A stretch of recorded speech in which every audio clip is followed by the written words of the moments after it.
ঘটনাটা ঘটবো আমার নিজে এক রুগী চলে যায়, কিন্তু ডাক্তার বের হয় না। পরে আমি বললাম যে ঠিক আছে আমি আসছি। আসার পরে আমি ডাক্তার পাই নাই। এখানে ম্যানেজারের সাথে কথা বললাম। সে বললো যে রুগী জ্ঞান ফিরে নেয়। আসলেন কতক্ষণ পর আপনি? সম্ভবত 4 ঘন্টা ডাক্তার পান নাই? আমি ডাক্তার পাই নাই। ডাক্তারে এখান থেকে সে রেফার করে দিচ্ছে এনামে। পরে আমি ম্যানেজারের সাথে কথা বললাম যে একটা এই রুগীর হাজব্যান্ড হলো রিক্সা চালক, তাকে আপনারা এনামে কীভাবে রেফার করবেন? রুগীর যে স্বজন আছে তাদের সাথে তো পরামর্শ করতে হবে। তারপর যাই হোক আমি এখানে এমডি ছিল, হাসপাতালে এমডি ছিল, তাকে বললাম একটা গরিব একটা রুগী, তাকে যে নামে রেফার করে দিলেন, তাহলে যা হোক আগে রুগীটা বাঁচান, তারপর আমরা দেখতেছি। তারা বললো যে এখন জ্ঞান ছেড়ে নেয়। তারা অ্যাম্বুলেন্স আনতেও মিনিমাম 2 ঘন্টা সময় লাগিয়েছে।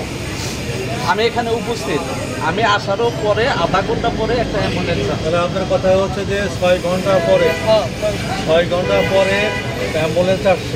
হ্যাঁ, এর মধ্যে রোগীর জ্ঞান ফেরে না। আমি রুগীটা পাঠিয়ে দিয়ে এখানে বলে গেলাম যে এই রুগী কিন্তু আপনারা সাথে যান, কেউ সাথে যায়, যেহেতু এ নামে তো আমরাই সাহস পাই না এ নামে চিকিৎসা নিতে। একে কেন এ নামে রেফার করে দিলেন? আর সে ডাক্তার সবাই এখানে নাই, ডাক্তার চলে গেছে, এ নামে রেফার করে দিয়ে চলে গেছে।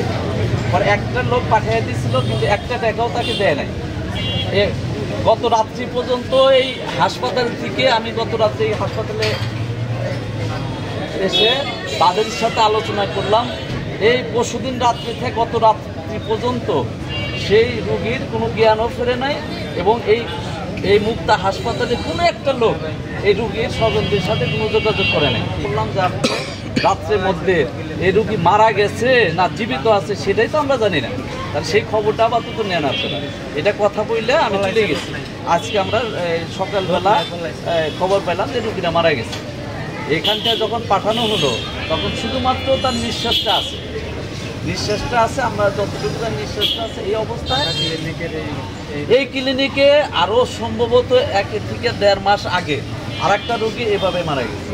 এবং আমার অত্যন্ত কষ্ট লাগতেছে যেটা এই রোগীর 2টা বাচ্চা, ছোট একটা বাচ্চা, সেই বাচ্চার যে বয়সটা আমার ছোট বাচ্চার মতো, তার দিকে তাকে আমি এটা আসলে মানে অমানবিক একটা কাজ করছি। আচ্ছা, আমার একটা প্রশ্ন, আপনি তো নতুন উপজেলা চেয়ারম্যান হিসেবে দায়িত্ব গ্রহণ করলেন, তো আমাদের টাঙ্গাইলে তো এরকম অনেক মানে ব্যাঙের ছাতার মতো ক্লিনিক হয়েছে, হ্যাঁ, যেগুলো আসলে অনেক ক্লিনিকে চিকিৎসার মানে